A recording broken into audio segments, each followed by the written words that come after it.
Fans are singing along with Bryson Stott's walk-up music. Everybody's standing here at Citizens Bank Park. Sanchez to the belt. Breaking ball, hit in the air, center field. Swing and a miss. He struck him out. And Christopher Sanchez, for the first time in the big leagues, has thrown a complete game shutout. Harper looks at Arcia again as he goes around the second base. And it's turned into the Bryce Harper game. The game's tied.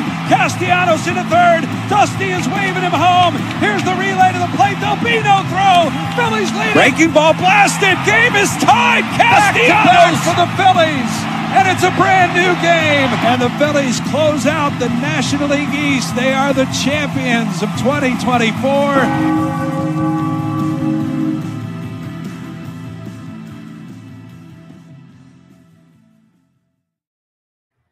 Alrighty, Chasers, welcome back to a brand new episode of the Quit Chasin Show. We are a little cheeky, a little irreverent, and always unqualified. We're here to sit through 162 when it's too damn hot for you two. I'm lowercase Alex Kruger. That's Danny Gerb. Danny, say hi to the folks. And I say just go. Please, Dave, just drive. Get us as far as four can be. Get us away from tonight.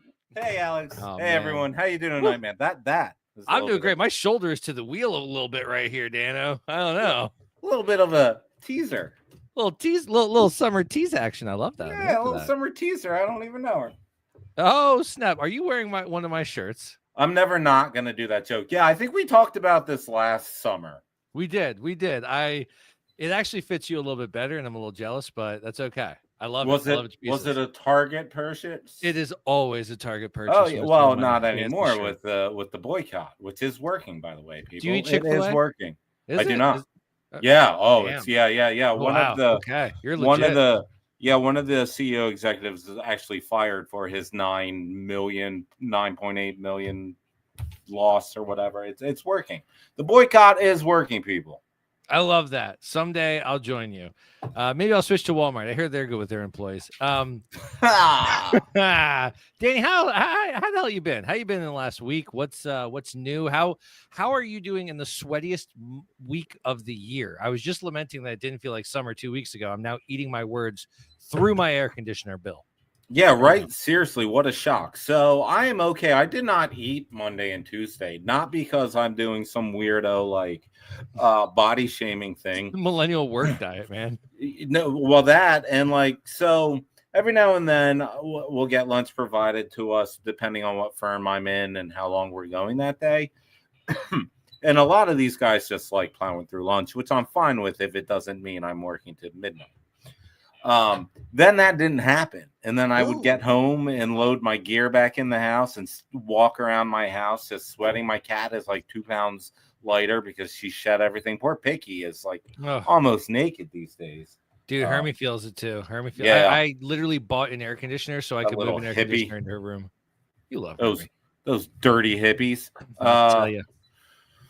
So and then I was just like, this is disgusting. So I didn't do it, but sorry, man. Happy belated. Oh, snap. Yes. Twas me birthday yesterday. Absolutely. Happy belated to Kim. Twas Kim's birthday yesterday. So we went out to dinner. That's what I was getting at. We went out to dinner to Nemi in Port Richmond. They have a duck confit for two. Highly recommend. They do a strawberry puree, which I could not say for the life of me last Strawberry night. puree. Yeah, strawberry puree margarita with a sugar rim. Best in the city. Seriously, Nemi and Port Richmond, best in the city. But that was really the first time I ate. She asked me at dinner if I wished you a happy birthday for her. And I said, yes. And she said, did you? And I doubled down and said, of course I did. I feel like you did. But if I go through my texts, I'm no longer convinced that I will find one in which you did. So we talked about it, but I can assure you I did not. This is not what I did, man. That's amazing. See, though I would in that scenario, if I would be like, oh, Kara said happy birthday too, Yeah. Especially if you and Kara were birthday buddies. Come on, that's the easiest 1-2 punch in the world. Hey, babe, happy birthday. Hey, friend, happy birthday. Boom, done. 8:02. I haven't talked to this guy in probably a decade and a half, 2 decades, and I hope he is doing well. But Terry O'Neill, I share a birthday with him. Oh, Yeah, Terrence. what I a hope name he's from doing a. well too. Yeah, I hope so. He was always a good dude. I hope he's You know doing. I remember he was a big Sixers fan. He was a big Tankadelphia guy. Oh, for sure. For sure. Matty P, can you believe it that 2 O'Neills have come up in the same week? We were just talking about Brendan O'Neill the other day, Terry's younger brother. Oh, really? Oh, he's just so bad. He's just so bad. Yeah, Matty P. I don't know. I knew Terry, and that was. Oh, Terry's a great dude. They're all great. The entire O'Neill family is awesome. Him, myself, and Tony Danza, all birthday buddies. That's him, and the Philadelphia Fanatic. Oh yes, that's right. You don't have Tony Danza to kick around anymore, even though his. I love it. The Fanatic's birthday is on a sliding scale of what is the closest weekend to the date. True, I have noticed that. Wikipedia, it does fall on your date of birth, the official date. But right. I have noticed them being a little bit fast and loose with it over the last few years. Absolutely. But the nice thing about Kim and my birthday is we get presents exactly every 6 months, because 6 months from our birthday is Christmas morning. So I know it's kind of nice. It is the perfect. If I need summer clothes, I get it for my birthday. If I need winter clothes, I get it for winter. It's perfect. We've talked about this before, and one of the problems, and I kind of almost, it's good and it's bad in that fact that you have exactly equidistance between the dates. However, I've had this lament in the past, right? We have talked about this where like Kim is such a great and generous and thoughtful gift giver that like you want to repay that. And I get that it's the thought that counts, and I am not that. I'm an awful gift giver. So like the fact that the 6 months of a little bit of stress, where I feel like if it was like a Christmas and then a February birthday, where like, all right, I just pound it out in 3 months and forget about it for 9, I'd be into that. Have you considered paying attention? Yes, that is what people say. I do that all. I make notes. I even do that thing. Ready for this? Like, I'm listening. In the text message, like the search, I search the word birthday and go through a year of texts even to see if there's anything there. I do all the things that they tell you to do. It's not so much the fact that she doesn't say things or I don't pay attention. It's more the fact that she is such a phenomenal gift giver. Right. She got you the short towel. That was pretty damn good. Yeah, right. It was pretty damn good. Like, how do you match that? How did you match that? What can I ask? Can I ask that on air? If not, it's okay to say that's private. But what'd you get her? Solid 3.5 inches. Must have been a really good day. No. And I'm sorry, ladies. He's not, but here we are. That's a round though, so that's good. Oh, okay. Absolutely. No, a smattering of small, like artsy, witchy, flowery. Yes. Nice. That's nice. I mean, you know what she likes. You pay attention. Like there's like 3 categories for Kara that I always get, and then there's a couple of wild cards on top of that, just based on current events, what she's currently into, things like that. And like, I don't know. I think I've developed a decent way of getting the gifts, but you're right. Kara is a phenomenal gift giver, and it's just unfair. And she finds ways to find the most meaningful things from conversations 7 months ago. And I know that's a very common female thing, and that men, we do not have that same common thing. So, because like she'll say 7 months ago, like, hey, we should really get a new vacuum. And like, I'll think it's really romantic to get that vacuum. And next thing you know, it's a bowling ball with Homer inscribed on it. And I'm like, all right, I guess that's what we're doing this week. Oh, homie. Well, that's Kim has given me some house stuff like a Roomba or a shark. Ooh.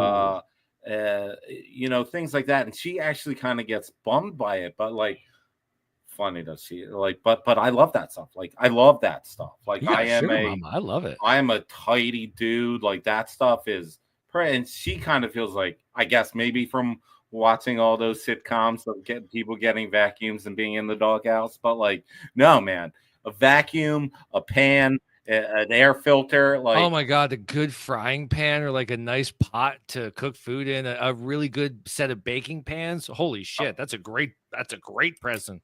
Right. A weed whacker. Oh my god, yeah, that I would bow down to anyone that got me a weed whacker for my birthday. Whatever makes whoa, wow.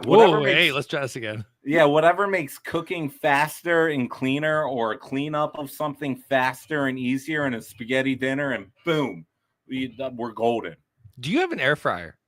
I do not. How do you not have an air fryer as a one-person household? Sometimes two. Like, that is the perfect size implement for one person to eat a meal of anything from. And like Tay and I just made chicken tenders on our own. Like, we bought a pack of chicken, we got the panko, the bread, the flour, the eggs, etc. Just made it at home. Super nice, decent, Yeah. I highly recommend the air fryer life. Yeah, so here's the thing. I don't eat a ton of fried stuff. If I do, that's why I never got it, because I get it's not the oil, it's an air fryer, right? But fryer is in the title. That's kind fair. of what kept me away from it.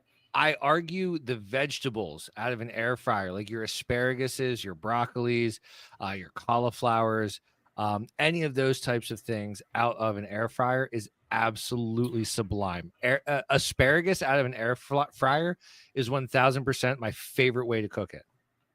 Somewhere Anthony Pupo's head is spinning around because I just said that, I'm sure. I am like Chief Wiggum in the Golem episode with Fran Drescher.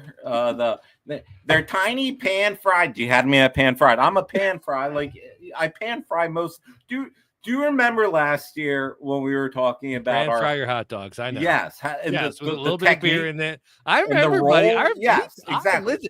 I listen. I'm the Kim in this relationship. Well, someone's got to be. Someone's got to be. Absolutely. But yeah, that is my preferred cooking method for just about anything. I'll pan fry it. I can respect that. All I can. Right. Should we get into the week that was 10 minutes in? Yeah, why not? Well, I'll step by step the hot dog thing if you want. I'm sure we're going to get there, Danny. It's us. All righty, folks. Time for us to ease into the week that was. Starting up first, we have the New York Mets 2, the Philadelphia Phillies 10.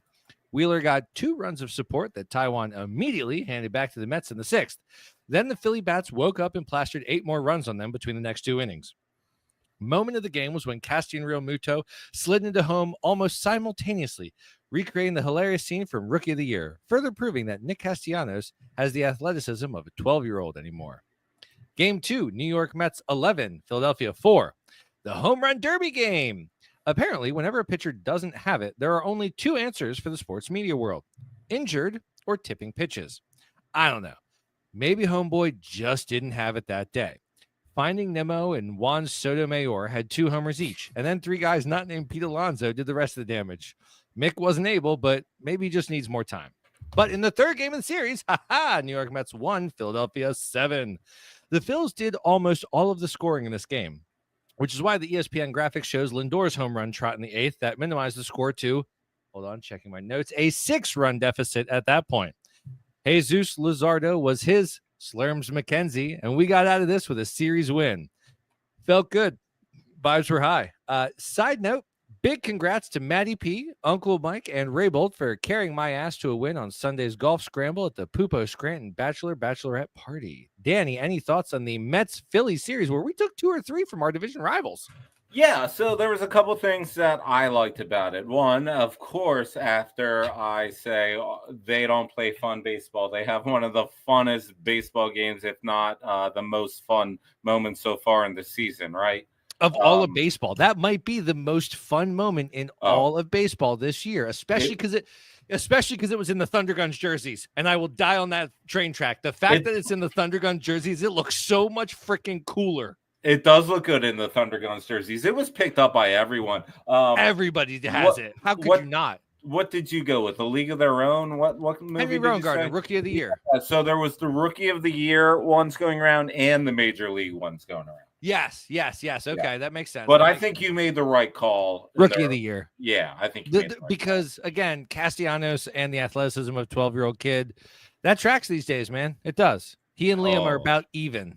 Oh, no. I'm going to die on this hill that Cassie ain't got it, because every time that we call him out, he produces like a mother, and he has an FU game. Sure, so, Cassie, you have the athleticism of a 12-year-old. Prove me wrong. And here's the best chance, because coming up next, we've got the Houston Astros. Hold on, I'm not done. There's one more point that I wanted to make about that series. So, and I think the radio and all the other pundit jabronis have said this as well. Kind of. They said it a little differently, where, like, you know, they're going to say it's 162, but, like, they played a little differently. And that's true. But this is the first time, like, do you remember after the 23 NLCS collapse in the first series against the Diamondbacks, and we were all like left-handed to them, and they didn't show up, and they trounced us. They dismantled us the same way they did in the playoffs. And, like, there's a lot of those, like, June, July series that the fan base gets up for that the guys just don't get up for. So it was actually really refreshing to see them get up for a series that the fan base was actually up for too. So that's I did the series, of course. Yes, I did take note of that, and I found that to be fun and refreshing. It did feel good, and it felt like a good midseason rivalry week game. That's right, MLB. Pittsburgh's not our rival. I know, it's crazy, but it was on rivalry weekend. I know, it's the craziest damn thing, isn't it? But it was nice to. I know there were some goofy matchups. I almost thought about bringing that up to you when they were doing that. Like, look at some of these matchups. Who didn't though? Who didn't though at that point? But, like, just because you're in the same state does not mean that you're a rivalry. Like Mets Yankees, I'll allow it, but we all know it's Yankees Sox. So. But then I also think it was like one I thought was interesting was like Reds Boston. Like, yeah, what the hell? Who gives a shit about that? Yeah, like that was. There was some weird Atlanta and whatever the old Milwaukee. Yeah, unnecessary, completely random. Well, I guess they shared Milwaukee the Braves names, or there was that history of the Braves. But other than that, like, I don't think anyone in either of those four fan bases, you say either if it's four, any of those four fan bases would agree that is a rivalry. No, so, I concur. So now that I'm glad we did talk about it 3 weeks. This later. is old news. Old news. New to us because we haven't talked about it. That's all right. Shall we move on to the next series? Yeah. I'll allow it. So next up, we have the Houston Astros, which, if you'll remember, in 2022, they bent us over and called us daddy, starting with Framber Valdez, who notoriously was one of 714 pitchers that contributed to a no-hitter. Whatever, who gives a shit? Contributed to a no-hitter against us in the World Series. So no, contactless shutout. I said one of 714 pitchers to contribute to a no-hitter. I feel like that got your point across just fine. Thank you. First game up, Philadelphia, 0. Houston, 1. Philly left their offense on the East Coast, it seems. There isn't much to say about this game. Ranger left up one mistake, and we lost it. This offense is probably going to have Danny highly heated up.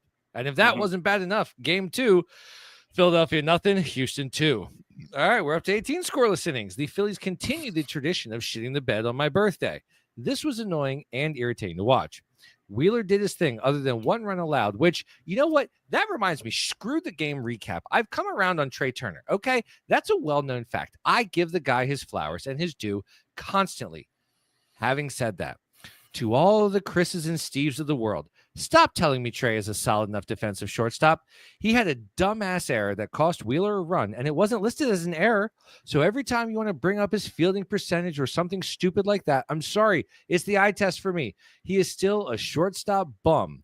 And given that MLB is too obsessed with hits being back up to have the balls to call an error when an error should be, just like when Casty, just because he doesn't have errors doesn't mean he's an adequate fielder. Like, I'm done watching the Casty crap, and I'm done with people telling me he's a good shortstop. He's not. He's serviceable at best. At best, he is serviceable. He is a really good bat when he's on, but in the field, he is a liability. Absolutely was an error. It should have been counted as an error. That is, yes, it should have. That pisses me off. Second game that was, you can't say they play 9 innings of baseball. You can't say it was directly in his hands, but it was directly in his hands. Interesting thing. Here's some numbers. We never do this, right? We don't, but let's do it because when it's important, it's important. Let's do it. Houston Astros, 5 runs off of 17 hits. Man, our pitchers did their job. They did their job. So there is something to be said about the fact that neither team really scored, and that's actually part of. That's not a game. That was the series. That was the series. No, I know. 17 hits. Did we not do the series? Did we not get to the whole? We have one more game, buddy. Oh yeah, that's right. All right, I'll hold off. Good man. Philadelphia. Forget what I said. We're going to get to it in a moment. That was a teaser. Philadelphia 2, Houston 1. Marsh got our first run in 3 days, and Trey's glove cost us our first win in 3 days. Let me ask you this, Dano. At this point, did you want to go completely 3 straight games without scoring instead of 3 losses and 1 run to show for it? Were you at all given hope by the fact that Houston didn't play offense either? Does this mean absolutely nothing? The season is medium well done now, and I can't tell what the hell this slice of meat is. What are your thoughts after everything you just saw? Now let's have the series conversation. Okay, I think this is the worry that we always have. I think when we start yelling and getting butthurt about the team in an early season and make boner takes and, talk as if they are not a top 5 to 6 team in the league and aren't going to be in the postseason. When we have those talking points, it's because of series like this, and it's because of offensive production like this. It's the dreadful against lefty thing. It's the when they get on the road against good pitching, they can't hit it, and yes, that's an issue. And then all that whole Dombro talk, all that Topper talk of, hey, that guy's a good pitcher over on the other side. Let me let you in on something. In the post, they're all good pitchers. So let's get rid of that. So Houston, the Phillies rotation is phenomenal. Sublime right now. I mean, Aaron Nola is a disservice at this point to add him back into the rotation. I would agree completely. I worry about Aaron Nola because I have said it to you in a text. We're going to get to the postseason no matter what's going on. There's going to be a prominent game 2 start or game 3 start somewhere that probably should be a Luzardo or Sanchez going on somewhere. And it's going to go to Nola because it's Nola, and he's going to serve up meatballs, and he's going to cost us that game. And I'm not looking forward to that day, but it's probably going to happen. I'm going to hate it. But there's a reason why I called Jesus Luzardo's performance a Slurms McKenzie performance, because he's feeling eerily similar to Nola, man. 3 shutdowns, 1 blow up, 2 shutdowns, 2 blow ups, 3 shutdowns, 1 blow up. He is following that pattern. So at this point, it is 6 1/2 dozen to the other between those two, I think. So it was that tipping pitches thing, and if you believe anything about the Jack Fritz stuff on the After Dark shows, I believe everything about Jack Fritz. Yeah, so do I. All right. Hey, was shaken up being back in Miami? And maybe, who knows? But also, if you're reading, that's a great point with Caleb Cotham, he is starting to figure out what he is doing in his lead up on the days that he's shutting them down and the days that he has his blow ups, and he is starting to make those changes. So I think Cotham is doing well for him. But Wheeler, Ranger, and Sanchez all need to find Paul Skeens, give him a call, and ask how he deals with it, because they were lack of run support. Yeah, absolutely. They were phenomenal in this Houston series.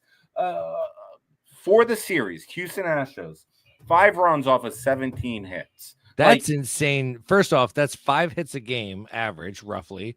And then how many runs did you say? 5 runs. So 5 runs, 1.33 hits, runs a game. And damn, that's an insane ERA.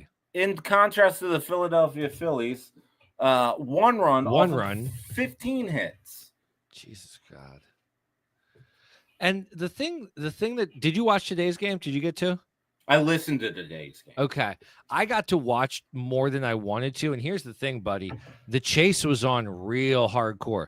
Kyle Schwarber swung at a ball that was at least 2 feet above the strike zone after the ump completely missed the call. Can we talk about the fact that I feel like the umpires have been either really all over the place or really, I don't know. Either Houston's pitchers have been super freaking exact, the way that they have hit the corners and hit the strike zone, and have just been nibbling in the way that Philadelphia has been missing the strike zone. I mean, you look at the pitch tracks this week, and it was fascinating, but Houston's pitchers were painting corners. So the strike lookings, I'm not even that mad at, because they were 50-50 balls at best. Listen, and I ripped on Topper about, there's a good guy thrown over there. And listen, they had some damn arms over there. Yeah, absolutely. The rookie, and we all know what we do. If the guy is painting them and getting calls, great, awesome. So I didn't watch the game, but Fransky, he did not say the chase was up. He did, however, say quite a few times they're just guessing up there. So I mean, Bohm, I think I can't tell if the bases were loaded or 2 on. I think they were loaded, but he swung at a pitch that was just so outside the strikes, and he knew it. And that's the thing that frustrated me the most watching it. Every time they struck out, like they swung out of the strike zone, they knew it every effing time, and yet they kept on doing. They are bewildered in the box right now, and that is so frustrating to watch for the. I could say for the amount of money, but honestly, without Bryce there, that's minus 300 million. So there's that. But like, it is just it's frustrating. Kyle is not feeling it right now. He's slumping pretty hard. Cassie's gonna Cassie, and I love him for that. And honestly, Trey is gonna Trey, and I appreciate that. Like, so Kyle is gonna slump until Harper comes back, right? I would have to imagine, because you're not going to pitch to someone. So now that someone is Kyle. Like he's seeing less pitches, right? But he's swinging at more than he shouldn't than he normally does. I mean, he's got to manufacture something, right? He's got to find some way. Yes, he's the only one with thump right now. Although at the same time, man, I go through this Phillies roster and I look at how many guys are like inching at 10. I'm like, Alec Bohm, you have 9 home runs. Are you serious? How did that happen? Like Bryson Stott, you have whatever number you have. Like, oh, that's more impressive than I anticipated. So it's the weirdest amount of like mini thump. Yeah, I mean, 9 home runs at the halfway point of the season for a guy that should probably have 25. Should and would is cool, but like who he really is, he is a 20 home run a year guy. So if he gets to 10 before the All-Star break, so be it. He's taller than Bigfoot and playing your hot corner. You need more pop from him. Yeah, and then also have you like looked at him? The guy is like he's missing a couple of beats. It's okay. He thumped ball hard. Oh. It's a good man. So medium point of the season. Do we know anything about this Phillies team? No, we don't, right? Like it all depends on who shows up on any given day. We know every version of them. We know everything we need to know. It's nothing has changed, man. There's still we still need to find nothing has changed. In that I agree. We still need to find that proper one. We need the proper middle of the order bat. We need like 6 things to be a contender. So I don't know why we keep talking about being contenders right now. We're not. We're just not, man. Buddy Kennedy's on the field at the same time as what? What was that thing I don't know. I sent you what the lineup in the text message, which should be 1 through 9, but our lineup is more like what 2, 2, 3, 4, 5, 7, 7, 7, 8, 9, 9, 9, 9. That's the problem. Yes, it is. It is. We've got a lot of misplaced guys, and it's tough. It's a tough, cruel summer to get through. Got a lot of 7s and 8s trying to be 3s, 4s, and 5s. That's all I'm saying. And none of them are landing. That's the problem. And sometimes, Danny, go ahead. I don't care about the lineup being loaded with 7s and 8s. If you have that a true middle of the order guy, which we don't, and this lineup can be fixed very easily. A return of Harper in the Harper form or whatever version of that is. By the way, we didn't do it last weekend. Paper Harper, glass Harper, or whatever. Bryce Paper, glass Harper. There you go. There it is. Yeah, we got it. Killed a bit. Wow. Way to just like throw it on the train tracks and let the train run over it. Well, we weren't. We ended up not doing it anyways. That's true. I'm sure it would have come up in a year anyways. Exactly. Old news. So why not? We'll bring it back up. Don't you worry. That's a classic Quit Chasing tease. Yeah, right. So that really is my fix is a proper one, a proper 4 or 5, and this lineup doesn't look as dreadful as it is. But in the Phillies' defense, I mean, they got the offense looked bleak in Houston, but that was an offense of Kennedys and Rojas's and Sosa, whatever else. Like they were unserious lineups against. They were unserious lineups. They were unserious lineups against a serious Astros team after you just clawed your way back to the top of the NL East. Could you argue? I could argue that after anything. Winning? Damn right you could. That after the Mets series, it's okay to take a pass. Just like, all right, screw it. Let's go to Houston and just not give a shit for 3 games, and then we'll come back. I don't know. I mean, the lineup looked like that's what they said. No, I mean, there is that. Dan, you want to have some fun? Yeah. All right, folks, let's bring back game time for a hot second. Picky, Game time. Tell us what we're playing. That's right. Dano, let's have some fun. It's been over 90 degrees for a week, and it finally feels like summer. So I want to know, Danny, what's your top 5 summer songs? And because we never do this ahead of time, you and I are going to alternate starting from 5 and going to 1, and you're going to go first, okay? But Boo Hoppa? Boo Hoppa, indeed. So, Danny, number 5, summer song. Number 5 for me, and it is in honor of just, the festivities of life right now. I'm going to go with Outkast, Bombs Over Baghdad. Ooh, Bombs Over Baghdad. Yeah, right? It's nice. Oh, man. Great album. Sandy area, reminds you of the beach, I like it. conflicts in the Middle East, everything that we can get behind in the summer of 2025. It reminds me of One Arm Scissor, and I don't know why, but it does, and I love that, and I appreciate that. Do you know what? I without listening to it and all that, like the BPM of Bombs Over Baghdad and One Arm Scissor, it may be remixable. We should look into this because that could actually be a really freaking good combo. Okay. Do you know what? That could be really good. Speaking of remixes, and I do this all the time when I hear it. It's that Anna Kendrick, man. You watch Pitch Perfect and it made you think about mashups and you've never been able to look away. Oh, absolutely. You're bulletproof. Yeah, I am. All right. I lost it, so it doesn't matter. You're next. You sure did. All right. Number 5 for me. Because I played Danny Zuko in college, it has to be Summer Nights. Summer love had me a blast. Oh, yeah. You actually enjoy that song? Like you listen to it? Again, I played Danny Zuko in college. So, yeah, man, I absolutely have phenomenal fond memories attached to that song from the most formidable years of my life. So I am probably an exception because of the close personal tie to the song, but I love that song. I can still shoot a bop bop. I didn't ask that. I asked that you take time, go through your catalog, search that song, and put it on. Absolutely, yes. I also have 2 daughters that are into show tunes, and that is a great song for them to listen to. You're a crazy person. I'm not. That's a great little bop. That's fantastic male-female vocals. It's not quite Ebony and Ivory, but it's not far off. You're a crazy person. I know I am. What's your number 4, Dano? Shoulder to Wheel by Saves the Day. There was nothing better than hitting the Atlantic City Expressway on the way to the shore and just opening it up with a little Shoulder to Wheel by Saves the Day. So the not Stay What You Are, damn it. Through Being Cool is one of those seminal high school albums that when I put it on, I felt seen, and I didn't realize how upper middle class and white my pain was at that time. But Say Anything and Saves the Day and Jimmy World did, and they put it on records.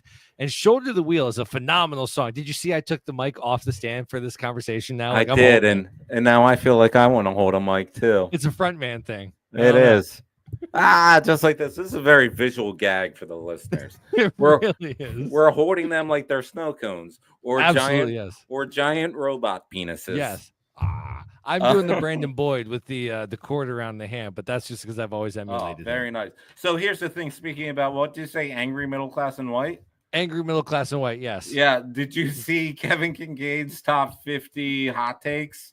From last year or this year? This year. It was, oh, God, there's a new one? He dropped it yesterday, yeah. Oh, my God, how magarific is that? It's pretty magarific. Also, it's pretty magtastic. He could have just titled, the article, What Angry Middle Class and White. It was fantastic. Dreadful. Fantastic. Just God all. He used to have such credibility. And then he had sex with his lawnmower one too many times. And from there, things just went awry. Poor guy. I know. I wish I could live off of 476 somewhere and say I live in Philly too. When Anthony is, kind of carrying your team, it's a whole lot easier. Now he's got to sell all of his ad space for BetMGM. All right, Danny, what's your number? You said your number 4 song, Shoulder to the Wheel. My number 4 song, they had to find onto this list somehow, folks. Cage the Elephant, Black Madonna. The reason why is because about 3 years ago, coming out of COVID, Kara and I got VIP tickets to go see them on Riverfront. As you know, that venue on Riverfront in Harrisburg, right in front of the train tracks, in front of UPMC.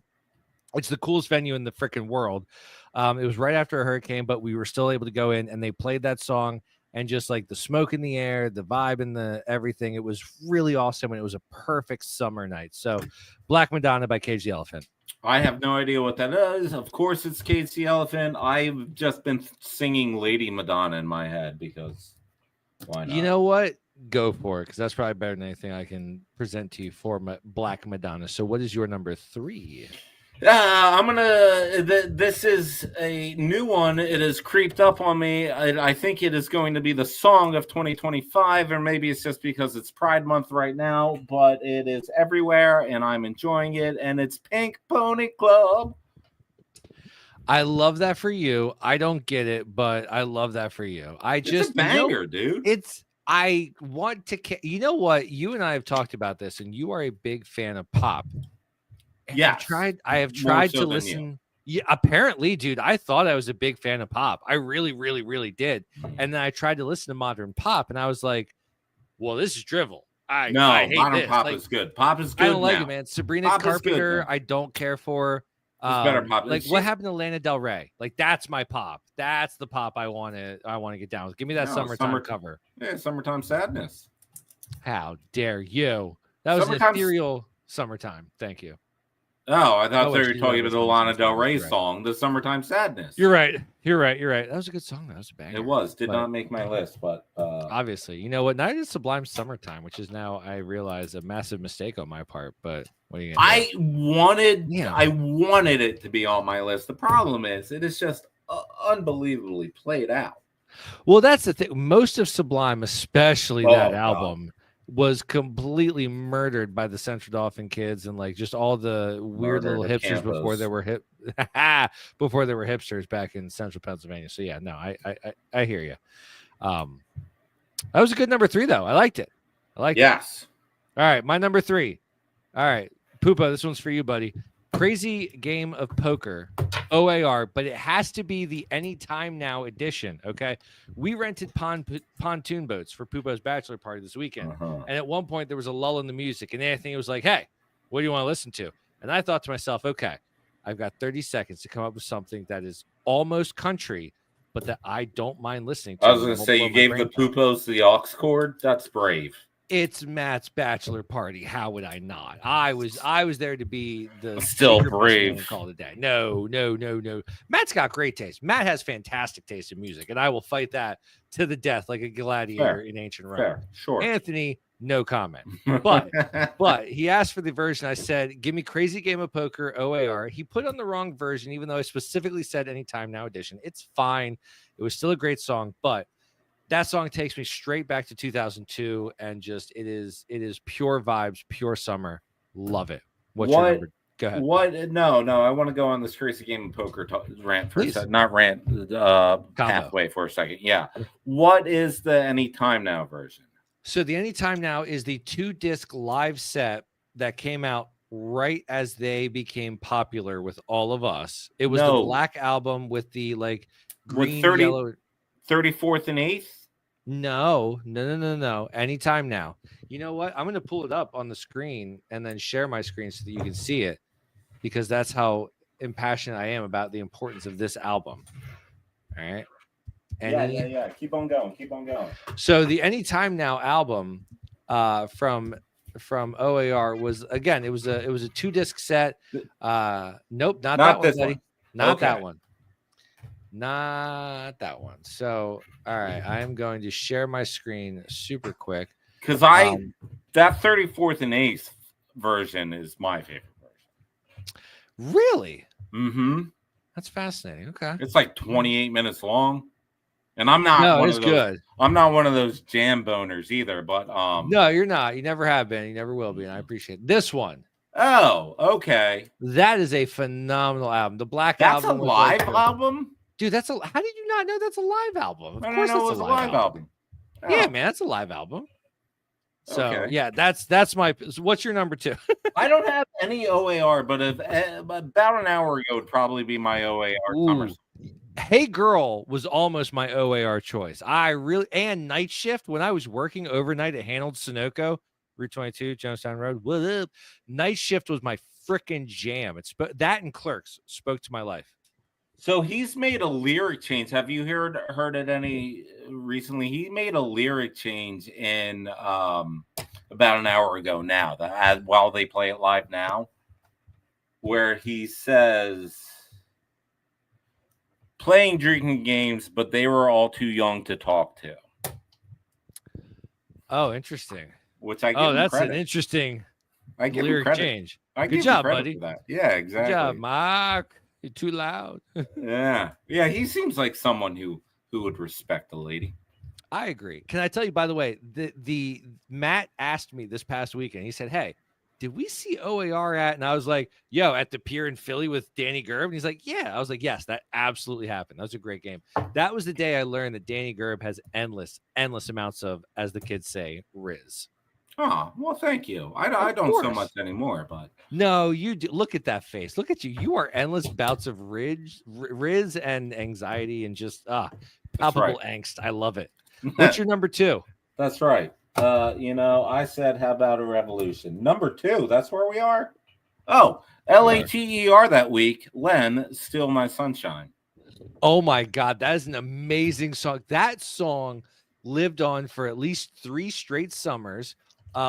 Steal My Sunshine. Wow, that's a great pick, man. It's one of the opening tracks in my summer playlist, and so the opening track is actually MGMT's Electric Feel. Kids?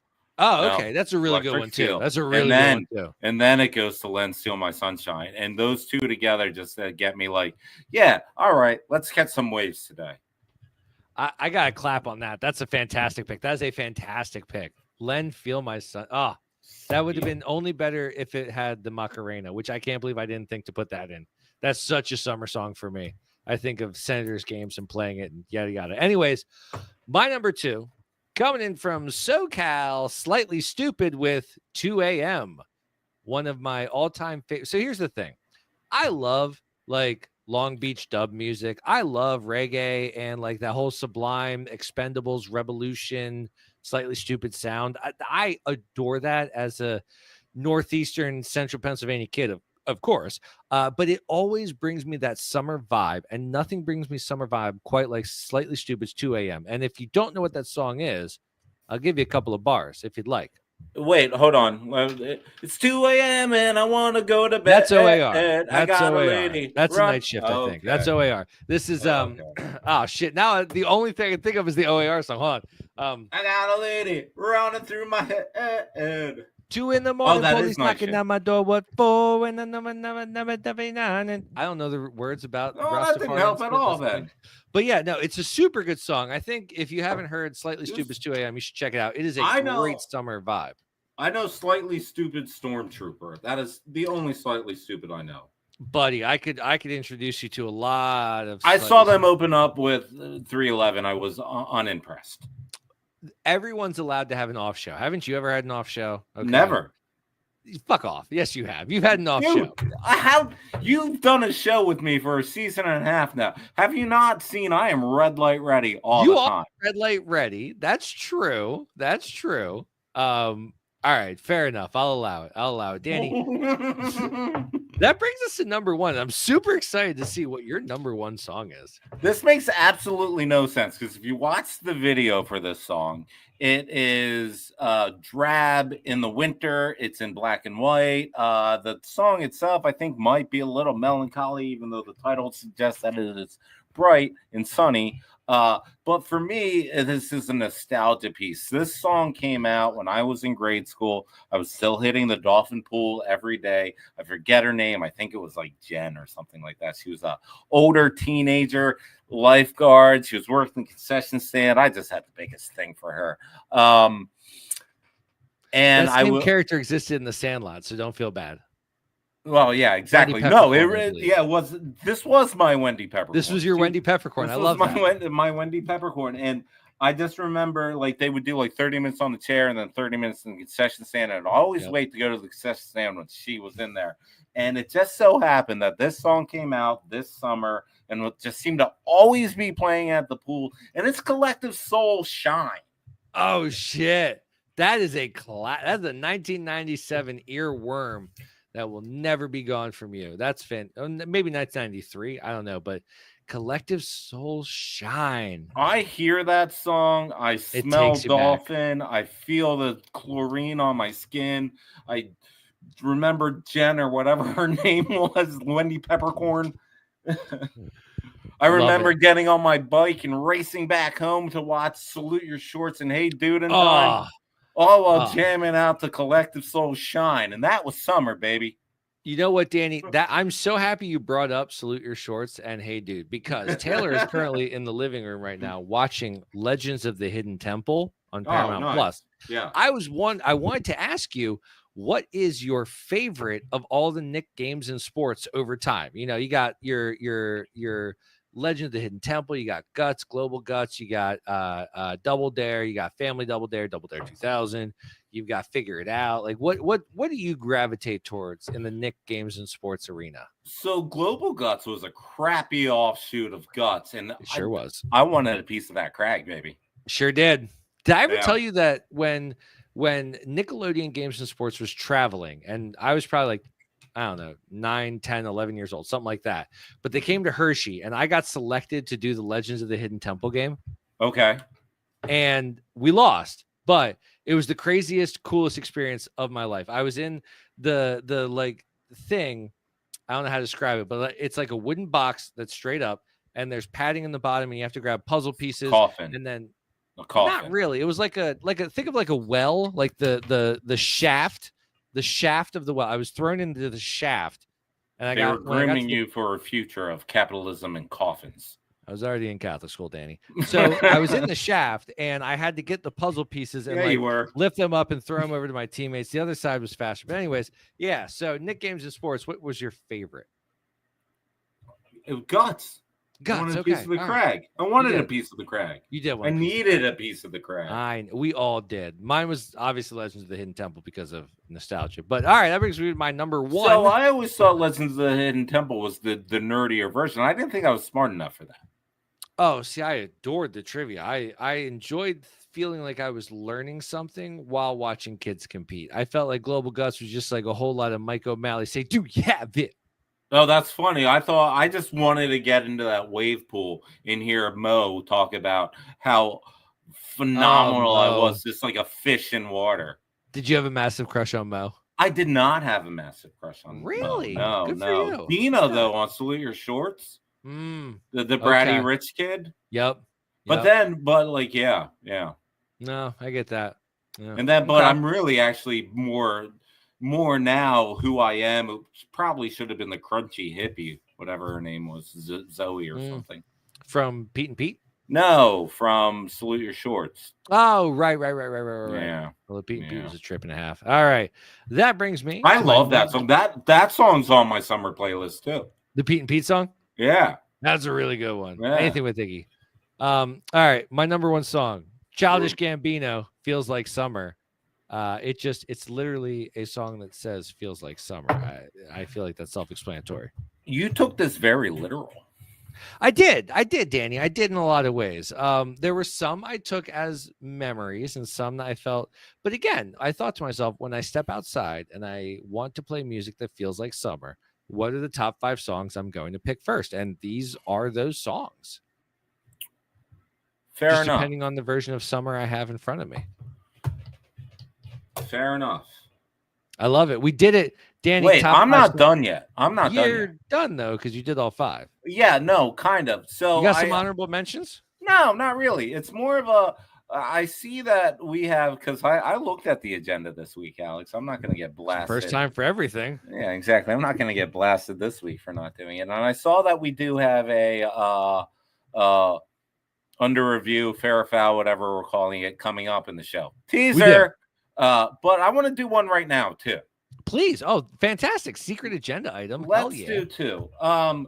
This is not a fair or foul. It's an under review. It's a what's the call. Don Henley, or if you want to do the Atari's version of Boys of Summer. That almost made my list. The Atari version of Boys of Summer. That almost made my list. All right. Well, I wish it would have, because I would have had this conversation a little more naturally then instead of manufacturing this thing. Sure. But this is what we're doing. It gets heavier commercial airplay this time of year. Yep. At the beginning of summer, spring, beginning of summer, Don Henley or the Atari's version, more so the Atari's version. Yes, because it's better. We'll get there. Better. We'll get there. Okay. We'll get there. I hope so.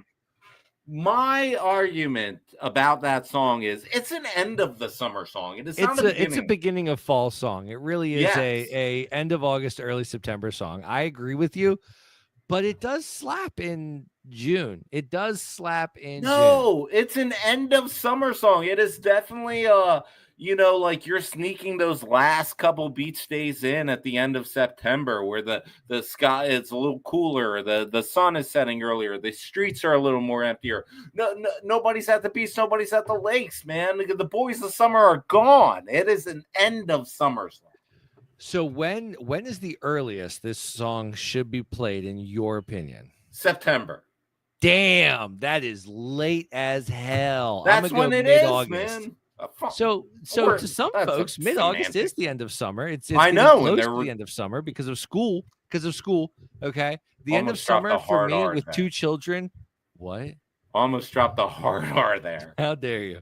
No, with two children that are in school, for me, man, like mid-August is when I start wrapping up summer. Like that is when the boys of summer have come. They're gone. They didn't come. They're gone? I don't know. I've never been good with names, Danny. Oh my God. Yes. Yeah, and I get that, and I think that's Fugazi. Fugazi. Nah. I know what I said. I know what you said. And I know. Also, I do think Don Henley's version, there's a Deadhead sticker on a Cadillac, is making way more of the point that he was trying to make when the Ataris took the artistic liberty of changing the Black Flag sticker on a Cadillac. That's all I'm saying. I think one could make the argument that for who Don Henley is and the audience Don Henley was making this song for, Deadhead sticker on a Cadillac made a lot of sense. I think for the Ataris and who the Ataris were making the song for, a Black Flag sticker on a Cadillac made a lot of sense. I think for who they are, I think it was an apropos replacement. I had no problem with it. Of course you did, but I had no issue with it whatsoever. What the hell does that mean? Of course I did. Of course you did. You I don't know what the word is. All right. That was fun. Want to go to ad break? Yeah, let's do it. Daddy, what's your credit card number? Why? I need to order some Quit Chasin merchandise. What? Wait, how did you get on our Fourth Wall merchandise site? I clicked the link in this episode description. Oh, Taylor, you're so smart. Oh, Daddy, you really shouldn't use children for your commercials. It feels inappropriate. But, Tay, how else will I tell people about our After Dark episodes or send them to any of our social media handles? Can't I go play Minecraft? Of course, but feel free to watch any of our old or current shows on our YouTube channel. This is getting sad, dude. Hey, if you have a complaint, feel free to send it to the show at quitchasinpodcast@gmail.com. That's it. I'm out of here. Yeah, that's fair.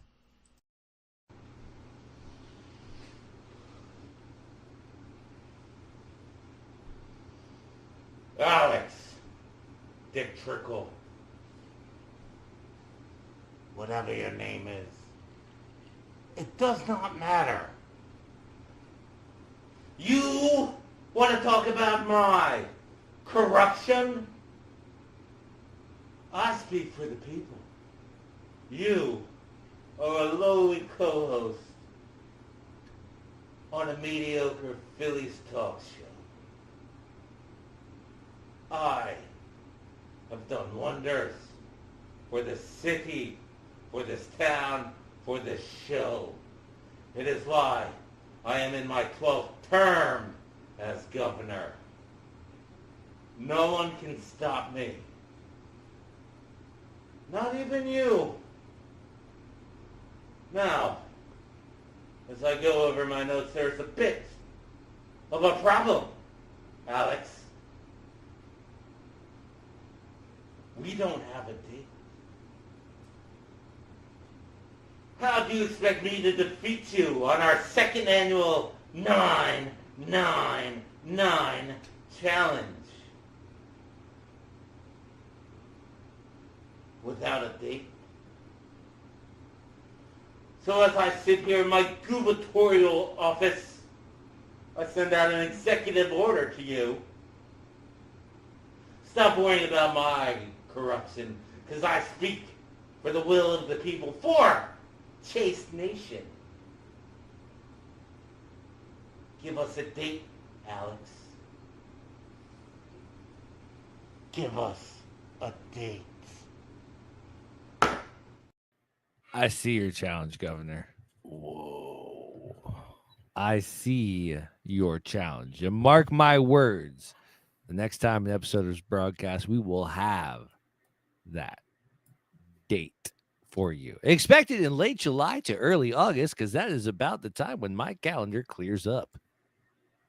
But we will have that date. He's not wrong. He's not wrong. We've teased it. We've teased it a lot. And at this point, we're going to make things blue. So we do need to give the folks something to look towards and to look forward. And I think you're going to like the way you look. All right. Like Men's Warehouse. You're going to like the way you look. All right.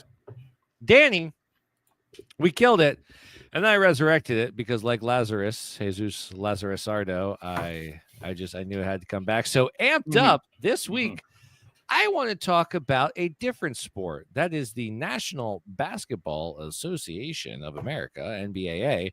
Tyrese Halliburton was injured in Game 7 of the NBA Finals. And like Dick Cheney must be very upset. Super upset. In the first 5 minutes, my man's blew his Achilles tendon. And the thing that sucks about that is, like, we lost one of the best competitors in the playoffs in a Game 7 game, and we didn't get to see that. And yeah, that team lost. Oklahoma City won. Yada yada. That's great. Shai Gilgeous-Alexander, like, he's a champ, and that's good. But it's brought up the argument of our sports season's too long, our postseason's too long, yada yada yada. And I gotta say, I can't believe it, but I find myself amped up yet again by capitalism. I think sports seasons are too long. I understand the only reason that there's a 162 baseball season, it is not to find the winner. It is to pad the owner's pockets in both TV revenue and live game revenue.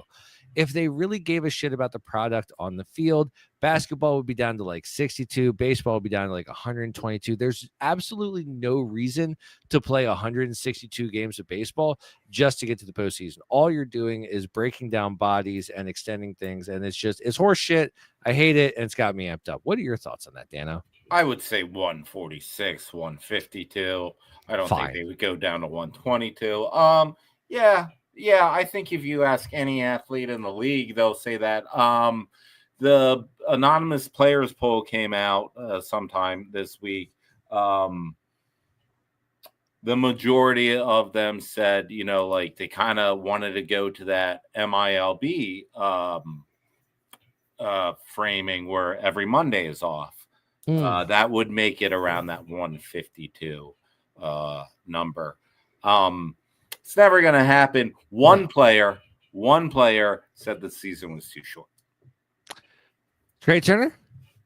Who knows? Oh, okay. Anonymous. Of course he was anonymous. Put your name. No, though, it's an anonymous players poll. You're an anonymous players poll. I am. Anything have you amped up, Danny? Yeah. Do you know what has me amped up, Alex? Bringing bits back that we killed. And I've been saying it for the last couple of weeks now. But in honor of your birthday, I would like to bring back something for you. And I would like to bring back Media Stables. Ooh, love it. Because it's old news, and we're good at old news. But since John Boy just brought it up, I know you have a thing to say about this. So, Alex, for your birthday, Media Stables, John Boy's breakdown of the Cedar Cliff North Penn balk. So I did not watch it. I knew I should watch it. I knew I had to watch the John Boy breakdown. I watched. He didn't really break it down. He just said explained what was happening. Yeah, okay, cool. Yeah. I watched it. It was a legit bulk. I understand that people in Philly are upset and they're crying shenanigans because a lot of them eat a lot of MAGA tacos. But here's the thing. I don't know. You load the bases. The fact that you're related to high school baseball, I'm very impressed. Thank you. Thank you. The fact of the matter is, you can't load the bases and you can't twitch your leg. That's the name of the game. And while your North Penn did not win the state championship this time, they have several times. That's great. Good for you. My daughters will eventually go to Cedar Cliff High School. So allow me, as a Philadelphia sports podcaster, if that means anything, to celebrate and cheer on and say congratulations to the Cedar Cliff Colts for winning the PIAA state championship for baseball this year for the first time in program history. Round of applause. Way to go, gentlemen. You did what you had to do to win the game. It doesn't have to always be pretty, but you play to win the game, as Jim Mora said, and you did a great job. Jim Mora, also a famous Colt. You guys know what you're doing. You play to win the game was Herm Edwards. That was with the Jets. Damn it. Jim Mora was playoffs, but you won the playoffs, so that's good too. Yeah, there was some other on the like that 2008, 2009 Colts team that was from that high school as well. The Indianapolis Colts, and I forget who it was. Fascinating. I love to hear that. Yeah, I name is escaping me, nor do I care. Sure. Yeah, let's go with that. Yeah. Is he even a Colt? I don't know, but he was a tight end, and he somewhere maybe Cumberland Valley. I don't remember where Cumberland. He did go to CV. Do you know what? I might be confusing some CV. You were thinking, yeah, no. Okay, I am all right. Anyways, doesn't matter. That's why we do talk top 5 summer songs that are nobody's top 5 but ours. You're right. Congrats to them. Yeah, congrats to them. So John Boy did end it by saying, like, yeah, this is a crappy way to lose the state championship. It was bases loaded, no outs. It's happening anyways. Yep. It really was at that point. Unless Alec Bohm was coming up to the plate, they were getting a run. Whoa, there it was. Shots fired, and deservedly so. Danny, that brings us to our last segment of the night. It's fair or foul / I need a ruling. I want to ask you a question.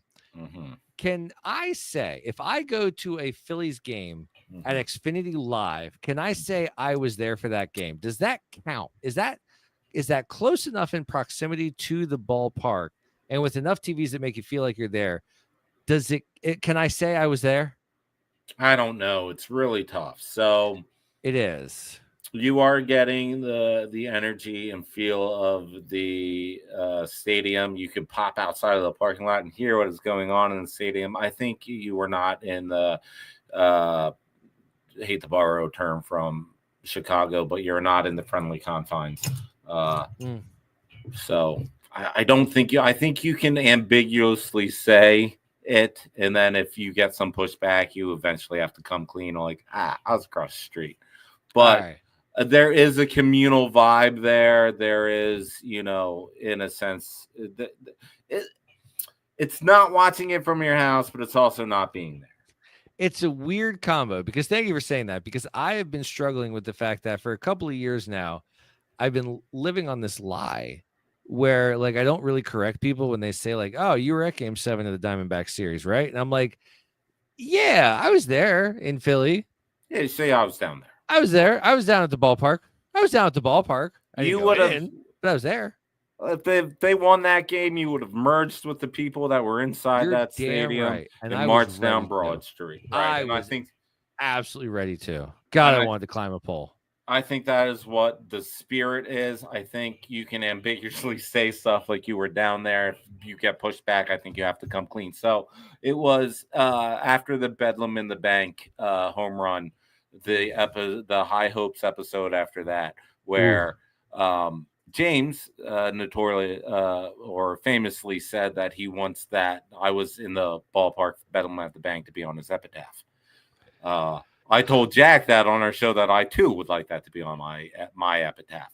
That being said, right after he said that, he was like, that was 42,000 people in the ballpark. 250,000 people are going to say they were there. And that's 100% correct. That is super true.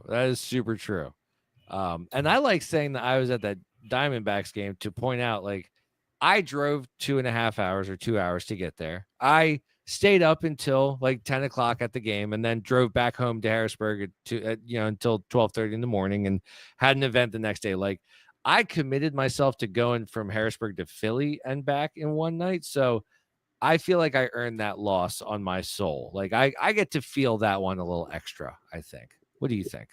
I think so too. I also told you all day not to come. You did. You did. I didn't know if you were going to use your tickets or not. And one way or another, I was going to be in Philadelphia for the game. And I have no regrets whatsoever. Yeah, that was a topsy-turvy day. Sure was. All right. That brings us to the final segment, folks. Danny, second final segment. That's true. The true final segment of final segments. Danny, love it or hate it. The spectacle of birthdays. As a sideline observer to birthdays this week, how do you feel about birthdays just in general as you get older?